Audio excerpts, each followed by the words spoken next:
Hello everyone, this is Heleen, your detox coach. I want to dedicate this video to speak a little bit about the food that forms part of the culprits, the food that we cut out from our diet when we detox, and just kind of the reasoning behind it so that everyone can just sort of get used to why we're doing certain things. So let's start with alcohol. Anything more than 0.25 ml at a time, which is usually the volume that you take in with a tincture, is gonna reach your liver. This is the major thing. You want to save your liver from having to deal with the effects of alcohol. Alcohol in very small volumes like 0.25 ml to 0.5 ml really gets absorbed by the blood, and whatever herbs has been infused with these alcohol in the case of tinctures really just are delivered to the cells directly. It doesn't even reach your digestive process. It does not reach the liver at all. So alcohol really plays hard in on the liver. It is basically chemistry that the liver now has to transmute, especially in copious amounts, and the liver can do so, but having to do so all the time wears it out and literally as a weaker liver cells as results. Takeaways and restaurant food. So takeaways are usually worse than restaurant food because they usually fall more into the fast food region, which are really made of non-food. If you really go see what the meat and the breads and everything are made of in takeaway places, you don't want to go there. The cheese on the pizzas is not really cheese anymore. Even cheese is bad enough, but that rubber-like stuff that really go for the high profit, low cost places like fast food spaces, food that has to be preserved for a long time. You know, you can leave your pizza out and it will probably look the same the next day. It won't taste the same, but it would probably look the same 3 weeks later even. And that just gives you an idea of the preservatives that's in there to try to keep it look nice until it reaches you, you know. Restaurant foods, you know, you find your restaurants that are out to be organic and really try to be healthy. Most restaurants really have a tough time making it out there, so they go for the high profit, low cost situations, you know, not ideal. Very tough to do your food combinations. It's most probably cooked in municipal water. We all know municipal water is really a big no-no, especially when heated up. Not something you would have done at home, you know. So this is what happens, and especially the coffee that you have, you know, the coffee and the tea you have at the restaurant most probably is made of municipal water, guys. And when you warm up municipal water, the fluoride in it even acts up even more. Not a good idea, especially in South Africa. Then let's move down to meat. So the main reason why meat really is a big no-no while you are detoxing, there's a few reasons. The biggest reason of this would be the acid ash that's left behind. It's between 9 to 11 acidic ash elements that's left behind. That's really, none of them can be well used by the body. You know, they all will have to be dealt with by the body, either by the liver or getting them excreted, or then accumulating them somewhere, putting them either way in a bag, which we call a tumor, or settling in somewhere between your tissue, which is not something you want. So this is the main reason. And then of course the more organic you go, the less of this you will have, but you will always have it. This is the acid ash of the meat is characteristic of the meat. It does get worse the more mainstream the meat is, the more antibiotics and growth hormones and that was in the body. So that's one reason. The other reason would be it is a complex structured food, so it instigates an acidic digestive process, which is something we want to eliminate during detox. During detox, we really want to keep it to an alkaline digestive process so that we add as little possible of the acids to the system and we save on energy. The alkaline digestive process literally takes up the energy of your spit, the spit glands. I know there's a better word for it. I forget the word. That produce the enzymes, the alkaline enzymes that break down simple structured food and sugars. The complex structured food actually goes to the stomach. Now the stomach, the small intestine, has to produce enzymes and acids to produce the hydrochloric acids just to break it down. It's not even digesting yet. Then the liver and gallbladder both have to produce bile and bicarb to alkalize this very acidic chyme so that by the time it reaches the small intestine, digestion can actually start happening. So this is a very energy expensive process, not very effective, that we want to eliminate during detoxing while we want to heal. Another reason meat is not ideal is it contains adrenaline, especially again mainstream meat that is slaughtered in mainstream slaughterhouses contains high levels of adrenaline. The moment you take something that your body is supposed to be making, remember adrenaline is supposed to be produced by your adrenals. Now, by taking adrenaline, those cells of the adrenals that were supposed to produce adrenaline are now instructed not to produce the adrenaline, and this has atrophy and this means that those cells weakens because they actually can't do their duty, and it actually eventually kills the cells that would have produced the adrenaline for you. Adrenaline specifically is also quite stimulating to the adrenals. So now this puts the adrenals in a stimulated space, which is a nice space for people. This is where they receive their energy from. They don't receive it from the proteins. They receive it from indirectly from the proteins, because the proteins are actually congesting the kidneys, which pushes the adrenals that is on top of the kidneys into a stimulated situation where they now produce more of the chemistry that makes you feel good, but you're actually killing your adrenals slowly. And this is not something you would like. You would like to keep your adrenal in a non-stimulated space, in a normal space where it works on dynamic energy, where your whole body works on dynamic energy, because every cell in your body is filled with dynamic energy, and you perform from that point and not from a stimulated point. The other thing, this is also for game meat. Many people say, yeah, but all these things are not in game meat. Only if you've killed the animal yourself, knowing that it was a clear shot that didn't have any adrenaline going through the animal, then you can say that. Most of the time you don't know what meat you're getting. You could have gotten an animal that got shot in the bum and he was running around for hours with adrenaline pumping through his veins. That might even be worse adrenaline levels than that would have been in a mainstream animal. So that's definitely something to consider. Now, also stepping away from the adrenaline, if you look at what proteins does to the kidneys, because you now are feeding your body build boxes instead of the material to build boxes, right? So now you're feeding your body proteins, which is already a complex structure that the body has to break down to build its own proteins from. That whole process has so much waste as a result and acidifying your body that this really congests your kidneys. And congested kidneys blows up, so it sort of puts the adrenals in a congested state as well, which is also stimulating, which is also draining and wearing out for the cells of the kidneys and the adrenals. I have to mention with chicken, I would say on top of everything I've mentioned above, chicken is almost worse because of the levels of antibiotics and growth hormone that they put in chicken.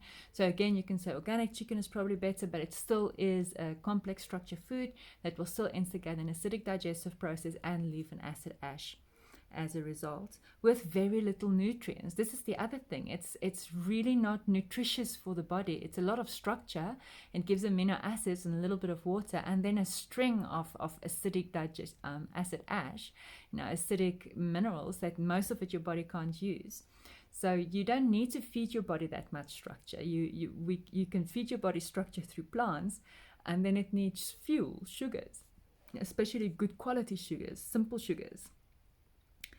So dairy, what is the story about dairy? So dairy is a protein, it's a complex structure food. So again, it instigates the acidic digestive process and it leaves acid ash after digestion. So those ones you can't get away from. Then look at what dairy looks like. It is the gluey part of milk, right? Especially when you get to your cheeses. It is literally the gluey part of milk. It's really, it doesn't change its nature when it goes into your body. It's an extremely gluey substance for your body to work with. It takes a long time to digest. It takes a lot of energy. It really doesn't contain what you think it contains. People say you get your calcium from it, but actually because it's so acidic, your body might be actually leaching calcium from your matrix to combat the acids left by the dairy, which really is actually doing the opposite than it's promised. You can get more calcium from orange juice than you can get from a glass of milk. Then, especially the drinking parts, the milk and yogurts, it's so congesting for the tissue that it touches. The moment it touches the tissue, it is inflaming that tissue.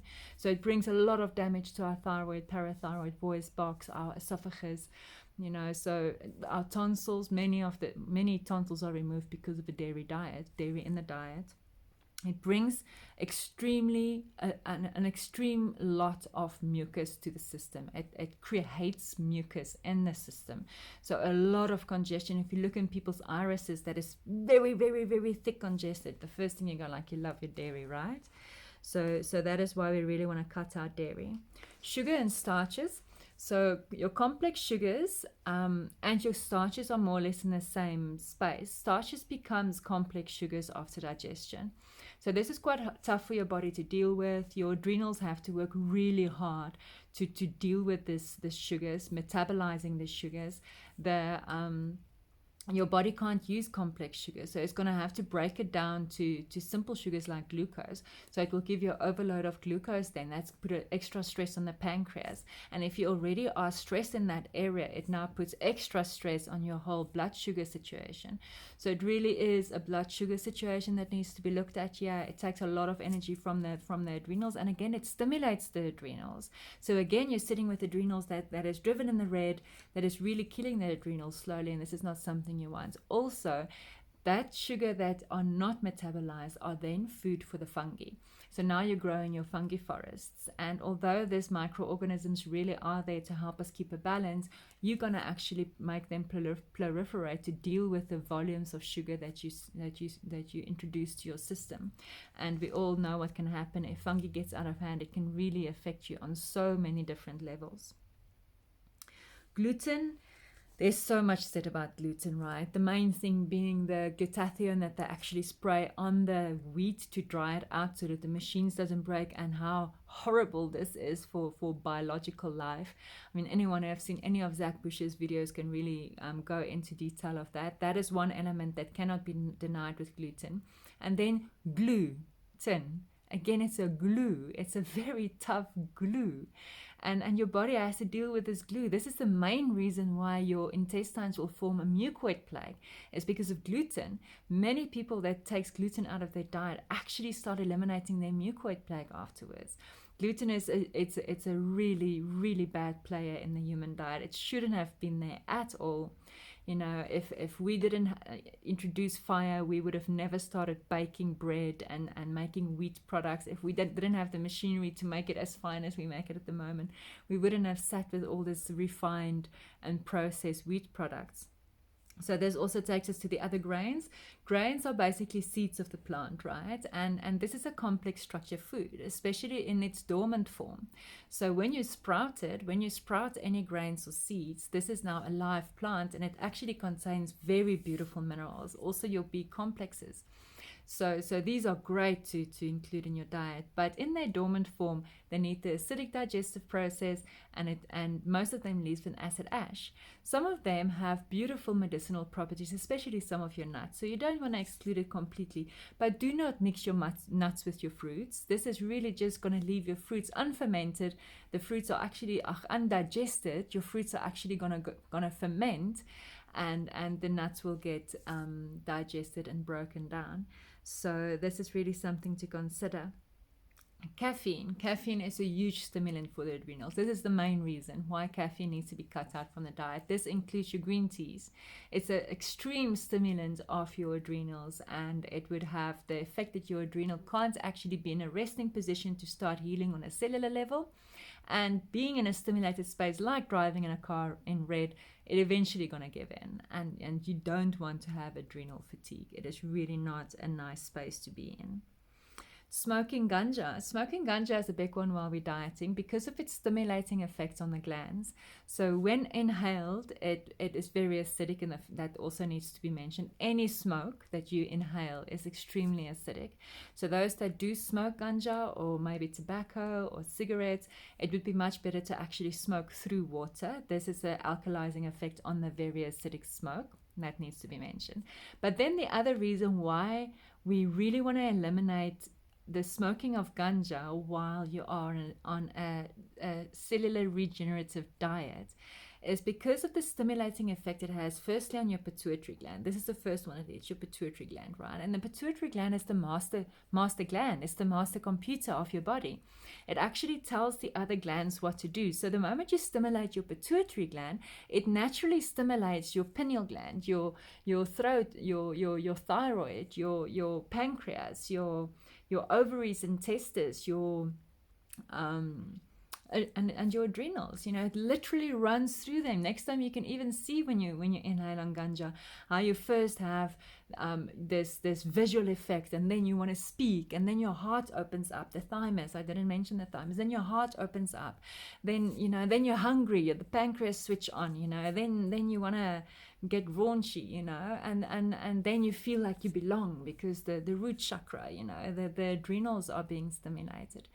So this is one of the reasons ganja is really not preferred while we're on a regenerative diet, because of the overstimulation of glands. Tobacco, of course, is not nice because it works especially on the lymph in your lungs and the acidity of your lungs, but it doesn't actually go against the effect of the cellular regeneration as much as ganja smoking does. That is why that one is mentioned specifically. So I'm going to call it at that. The list might not be an extensive list. There might be a couple of things that can go on there, but those are the main culprits and why we would like people to stay away from it while they are on a cellular regenerative detox protocol, where they are really focusing on healing on a cellular level, alkalizing, detoxifying, and energizing. You don't want to overstimulate yourself unnecessary when you are there, or congest yourself unnecessary.